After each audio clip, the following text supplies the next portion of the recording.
అన్న జగన్ అన్న ఈ రోజు అరటేసినటువంటి రైతుల్ని పరామర్శించేదాన్ని పోయినాడు. చంద్రబాబు నాయుడు గారు గట్టిగా చెప్తా ఉన్నాం. అయ్యా చంద్రబాబు నాయుడు గారు చెప్పు. ప్రభుత్వ హయాంలో వైఎస్ఆర్సీపీ ప్రభుత్వ హయాంలో సీజన్ ముగిసేలోగానే రైతులు పట్టించుకోలేదు సార్. అది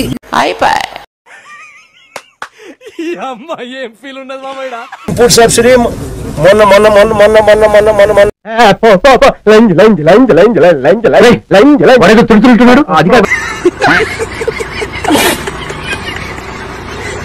మధ్యకాలంలోనే ఇదే పులివెందులు. ఏం మాట్లాడుతున్నావురా? నరాలు కట్ అయిపోయింది. టోటల్ గా సోడా గ్యాస్ తీసేసిండన్నమాట.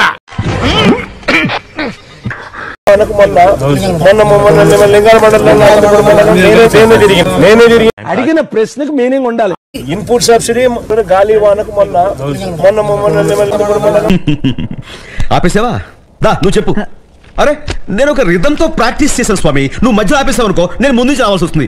నా ప్రాబ్లం అర్థం చేసుకోవు. ఏదో గుడిలో లడ్డు అంటాడు, ఇంకోటి అంటాడు. అర్థం పద్ధతులు అక్కడ మాట్లాడతావు నువ్వు. రామచంద్ర వీడు ఓరాక్షన్ భరించలేకపోతున్నాను రా. చూసానన్నయ్య, నేను చూసేశాను. ఈ జన్మకి చాలు. నేను పోతానన్నయ్య, నేను పోతాను. నాకు ఇది వద్దు. 30,000 32,000 కూడా గరిష్టంగా అప్పట్లో. వాడు లోపల ఎంత నరకం అనిపిస్తున్నాడు ఎవరికి తెలియదు. చెప్పకపోయినా నాకు అర్థమవుతుంది. పలికి యావరేజ్ గా చూసుకున్నా కూడా 25,000 రూపాయలు యావరేజ్ గా కూడా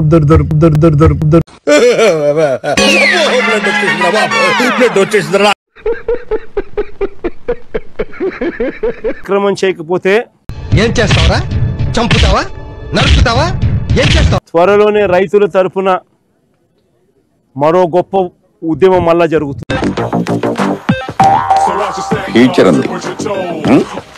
అంతక పిల్లలు కూడా అగసాట్లు పడతా ఉన్నారు. వాళ్ళ తరఫున కూడా పోరాటం చేసే పరిస్థితి. నీకెందుకయ్యా అవన్నీ? నీ పని నువ్వు చూసుకో. రీయింబర్స్మెంట్ డిసెంబర్ కు వస్తే 8 క్వార్టర్స్ ఫీజులు కూడా ఇవ్వాలి. ఇంటూ ఒక్కొక్క క్వార్టర్ కు 700 కోట్లు అంటే 8 × 7 అంటే 5,600 కోట్లు.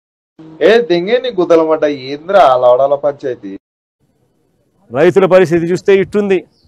వైఎస్ఆర్సీపీ అధ్యక్షుడు జగన్మోహన్ రెడ్డి గారికి ఉన్నట్లుండి రైతాంగం పైన అపారమైన ప్రేమ పుట్టుకు రావడం జరిగింది. నువ్వు చాలా కంట్రీలో ఉన్నావు బేటా. చూద్దాంలే. చూడటం కాదండి, మీరు చెయ్యాలంతే. సరే.